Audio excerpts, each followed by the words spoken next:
একবার আরবের কিছু লোক ভাবলো কতই জ্ঞানের অধিকারী ওই হযরত আলী রাদিয়াল্লাহু তাআলা আনহু, তা আমরা পরীক্ষা করে দেখব। আরবের জামানায় 10 জন লোক একত্রিত হইয়া একজন দলনেতা হইয়া রওনা দিল আমিরুল মুমিনিন খলিফা হযরত আলী রাদিয়াল্লাহু তাআলা আনহুর দরবারে। গিয়ে বলল, হে আমিরুল মুমিনিন, শুনেছি আপনি নাকি খুব জ্ঞানের অধিকারী, তাই আপনাকে কিছু প্রশ্ন করতে চাই, যদি অনুমতি দেন তাহলে। আমিরুল মুমিনিন খলিফা হযরত আলী রাদিয়াল্লাহু তাআলা আনহু বললেন, প্রশ্ন করবে? ঠিক আছে, করো, প্রশ্নই তো করবে, ঠিক আছে। 10 জন লোক ভিতর থেকে একজন দলনেতা ছিল, উনি বলল, আপনি বলেন তো সম্পদ ও জ্ঞানের ভিতরে সর্বোত্তম কোনটি ও কেন? হযরত আলী রাদিয়াল্লাহু তাআলা আনহু কিছু না ভেবে প্রশ্নের উত্তর দিতে যাবেন, এমন সময় দলনেতা থামিয়ে বলল, থামেন, আমরা এখানে লোক কয়জন? বলে 10 জন। বলে প্রশ্ন কয়টা? বলে একটা, কিন্তু উত্তর লাগবে 10টা। আলহামদুলিল্লাহ আলহামদুলিল্লাহ নাহমাদুহু ওয়া নাস্তাঈনুহু ওয়া নাস্তাগফিরুহু ওয়া নাস্তাগফিরুহু ওয়া নু'মিনু বিহি ওয়া নাতাওয়াক্কালু আলাইহি ওয়া নাউযু বিল্লাহি মিন শুরুরি আনফুসিনা ওয়া মিন সাইয়্যাতি আ'মালিনা। মান ইয়াহদিহিল্লাহু ফালা মুদিল্লা লাহু ওয়া মান ইউদ্লিলহু ফালা হাদিয়া লাহু। ওয়া আশহাদু আন লা ইলাহা ইল্লাল্লাহু ওয়াহদাহু লা শারীকা লাহু। ইয়া আইয়ুহাল্লাযীনা আমানুত্তাকুল্লাহা হাক্কা তুকাতিহি ওয়া লা তামুতুন্না ইল্লা ওয়া আনতুম মুসলিমুন। আল্লাযী আরসালাহু বিল হাক্কি বাশীরাও ওয়া নাযীরা। আউযু বিল্লাহি মিনাশ শাইতানির রাজীম। বিসমিল্লাহির রহমানির রহিম। উতুল্লিম বা'দা যালিকা জানিম। সাদাকাল্লাহুল মাওলানাল আযীম ইলা আখিরি আয়া। সকলে একটু মুহাব্বতের সহিত দুরূদ শরীফ পড়ি। আল্লাহুম্মা সাল্লি আলা সাইয়্যিদিনা মাওলানা মুহাম্মাদ ওয়া আলা আলি সাইয়্যিদিনা মাওলানা মুহাম্মাদ। নবী গো আপনাই ভালোবাসি, বুঝাইব কেমনে ইয়া রাসূলুল্লাহ ইয়া হাবিবাল্লাহ। নবী গো আপনাই ভালোবাসি, বুঝাইব কেমনে ইয়া রাসূলুল্লাহ ইয়া হাবিবাল্লাহ। আল্লাহুম্মা সাইয়্যিদিনা মাওলানা মুহাম্মাদ ওয়া আলা আলি সাইয়্যিদিনা মাওলানা মুহাম্মাদ। সম্মানিত হাজী, তো যে আল্লাহ এখানে আমাকে বসিয়েছে আপনাদের জোরে, যে আল্লাহ আপনাকে ওইখানে বসানোর তৌফিক দিয়েছে, সেই মহান রবের প্রতি মনটা উজাড় করে একবার শুকরিয়া আদায় করি। সকলে বলি আলহামদুলিল্লাহ। মুক্তির দূত, মুক্তির দিশারি, যেই নবী না আসলে এই দুনিয়াটা, 7 আসমান জমিন আল্লাহ কিছুই সৃষ্টি করতেন না। ওই মহান নবীর উপর সকলে একটু দুরূদ শরীফ পড়ি সাল্লাল্লাহু আলাইহি ওয়াসাল্লাম। আমি আজকে একটা ঘটনা বলবো। একটা প্রশ্ন 10টা জবাব। একবার আরবের কিছু লোক ভাবলো কতই জ্ঞানের অধিকারী ওই হযরত আলী রাদিয়াল্লাহু তাআলা আনহু, তা আমরা পরীক্ষা করে দেখব। কতই জ্ঞানের অধিকারী ওই হযরত আলী। আরবের জামানায় 10 জন লোক একত্রিত হইয়া একজন দলনেতা হইয়া রওনা দিল আমিরুল মুমিনিন খলিফা হযরত আলী রাদিয়াল্লাহু তাআলা আনহুর দরবারে। গিয়ে বলল, হে আমিরুল মুমিনিন, শুনেছি আপনি নাকি খুব জ্ঞানের অধিকারী, তাই আপনাকে কিছু প্রশ্ন করতে চাই, যদি অনুমতি দেন তাহলে। আমিরুল মুমিনিন খলিফা হযরত আলী রাদিয়াল্লাহু তাআলা আনহু বললেন, প্রশ্ন করবে? ঠিক আছে, করো, প্রশ্নই তো করবে, ঠিক আছে। 10 জন লোক ভিতর থেকে একজন দলনেতা ছিল, উনি বলল, আপনি বলেন তো সম্পদ ও জ্ঞানের ভিতরে সর্বোত্তম কোনটি ও কেন? হযরত আলী রাদিয়াল্লাহু তাআলা আনহু কিছু না ভেবে প্রশ্নের উত্তর দিতে যাবেন, এমন সময় দলনেতা থামিয়ে বলল, থামেন, আমরা এখানে লোক কয়জন? বলে 10 জন। বলে প্রশ্ন কয়টা? বলে একটা, কিন্তু উত্তর লাগবে 10টা। আমিরুল মুমিনিন খলিফা হযরত আলী রাদিয়াল্লাহু তাআলা আনহু একটু ঘাবড়ে গেলেন, প্রশ্ন একটা কিন্তু উত্তর 10টা। উনি আর কিছু না ভেবে প্রশ্নের উত্তর দেওয়া শুরু করলেন। তোমাদের 1 নম্বর উত্তর, সকল নবী রাসূলরা যারা দুনিয়াতে এসেছিল, সকল নবী রাসূলরা জ্ঞানের উপরে ভিত্তি করেছিল, টার্গেট করেছিল জ্ঞানের উপরে। একমাত্র সম্পদের উপরে ভিত্তি করেছিল ফিরআউন ও নমরুদ, ফলে তার ধ্বংসস্থায়ী, ক্ষণস্থায়ী। এর থেকে বোঝা যায় পক্ষান্তরে জ্ঞানই উত্তম। 2 নম্বরে, সম্পদকে পাহারা দিয়ে রাখতে হয়। সম্পদ যার আছে তার সম্পদকে পাহারা দিয়ে রাখতে হবে, না হলে সম্পদ হারিয়ে যাবে। কিন্তু জ্ঞান হলো এমন একটা জিনিস, ওইটা পাহারা দিয়ে রাখতে হয় না, বরঞ্চ জ্ঞান মানুষকে পাহারা দিয়ে রাখে। পক্ষান্তরে এর থেকেই বোঝা যায় জ্ঞানই উত্তম।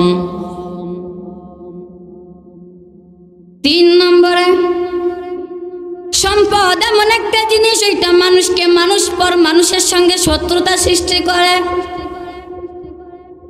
কিন্তু জ্ঞান এমন একটা জিনিস, ওইটা মানুষকে মানুষের সঙ্গে বন্ধুত্ব বানায়, মানুষকে মানুষের সাথে বন্ধুত্ব বানায়, ভাই ভাই বন্ধুত্ব বানায়। কিন্তু অঢেল সম্পদের মালিক মানব দরদি হতে পারে না।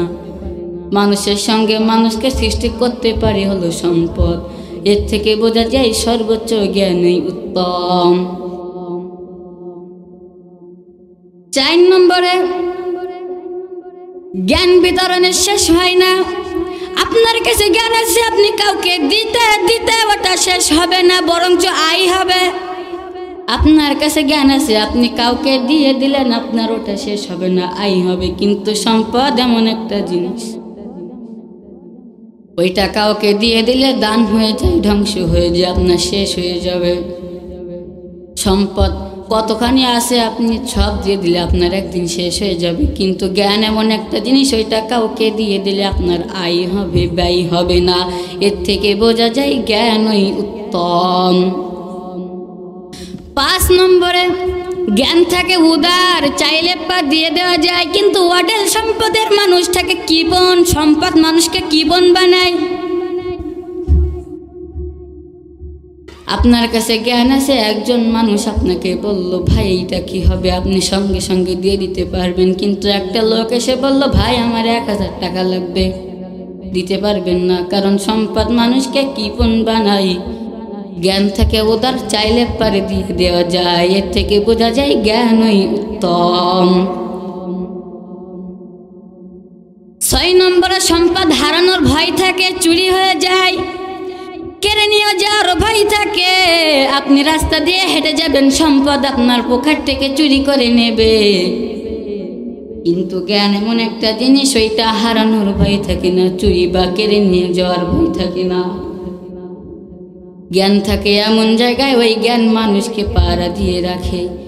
জ্ঞান সবসময় মানুষকে পাহারা দিয়ে রাখে। আপনি বিশাল একটা ঝামেলায় পড়েছেন, ওই জ্ঞানই আপনাকে বাঁচাবে। এর থেকে বোঝা যায় সর্বোচ্চ উত্তম হলো জ্ঞান।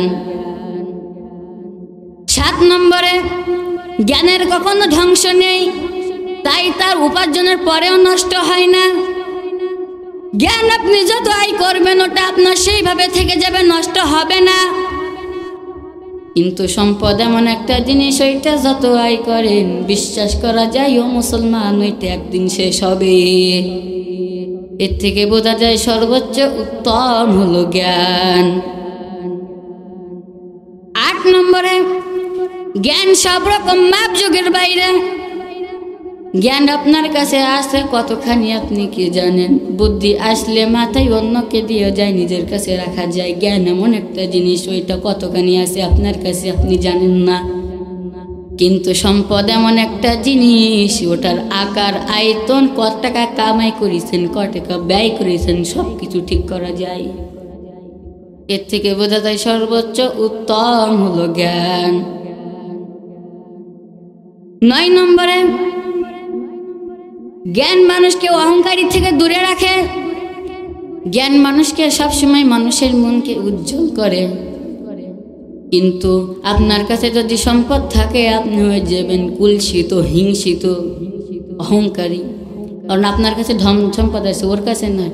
হ্যাঁ, গরিব মানুষ, ওর দেবো কি করতে? এরকম অহংকারী করা যাবে না। যাদের কাছে টাকা আছে অহংকারী বললে কি আল্লাহ ওদের দেয় নাই?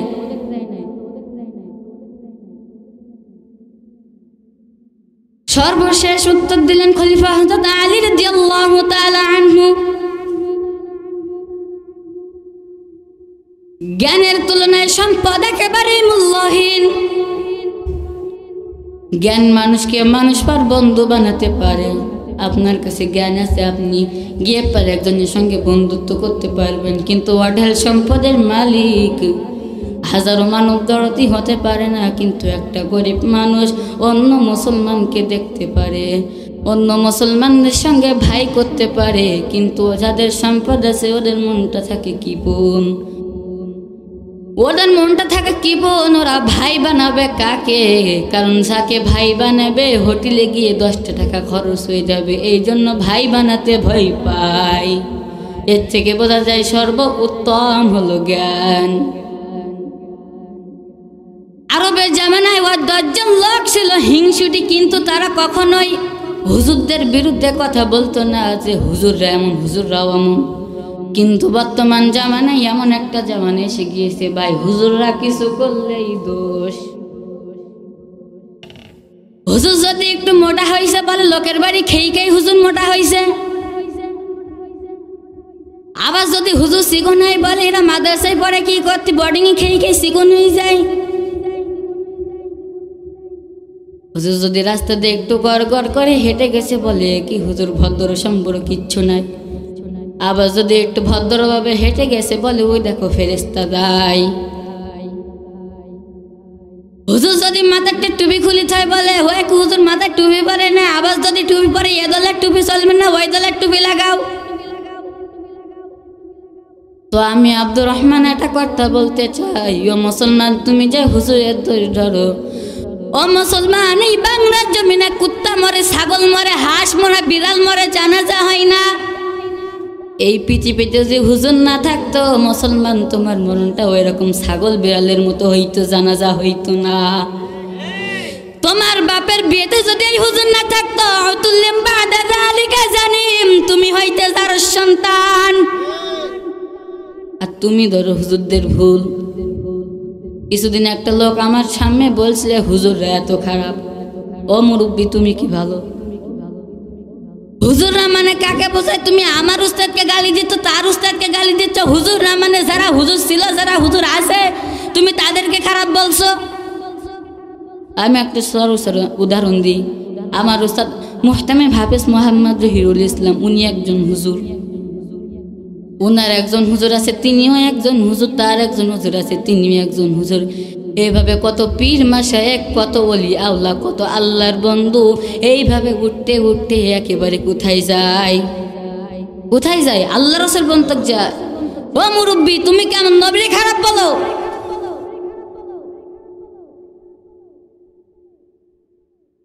আমাদের কথার ভিতরে অনেক ভুল। এই যে আমি স্টেজে ওঠার সময় একটা লোক আমার বলছিল, হুজুর ও ছোট হুজুর একটু মায়েরা নিয়ে ওয়াজ করবো। আরে মায়েরা নিয়ে ওয়াজ করবো কি? এই পৃথিবীতে 1 বিঘা জমির দাম কত?